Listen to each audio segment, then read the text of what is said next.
அமைதியாக இரு. எல்லா பிரச்சனைகளுக்கும் தீர்வு அமைதியாக இருப்பதுதான்.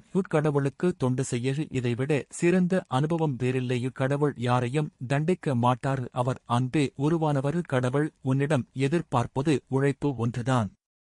ஒரு முயற்சியில் எந்த அளவுக்கு கஷ்டம் இருக்கிறதோ அந்த அளவுக்கு வெற்றியும் இருக்கும். முயற்சிக்கு உரிய பலன் நிச்சயம் கிடைக்கும். மனித பிறவி என்பது மதிப்பிட முடியாதது. அதை சரியாக பயன்படுத்து. அம்மாவை மிஞ்சிய தெய்வம் வேறில்லை. காலையில் எழுந்ததும் அம்மாவின் முகத்தை பார்த்து அம்மா வணக்கம் என கூறுங்கள். அது போதும். எந்த கோயிலுக்கும் போக வேண்டாம். இருப்பது ஒரு ஜென்மம், அதை சந்தோஷமாக வாழுங்கள். இந்த 2 வார்த்தை நம் வாழ்க்கையையே மாற்றும். பரவாயில்லை, பார்த்து கொள்ளலாம்.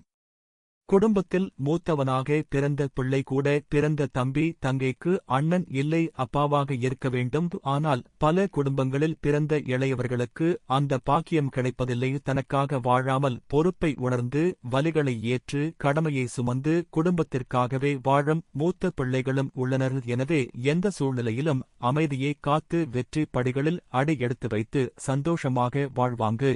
வாழ வாழ்த்து.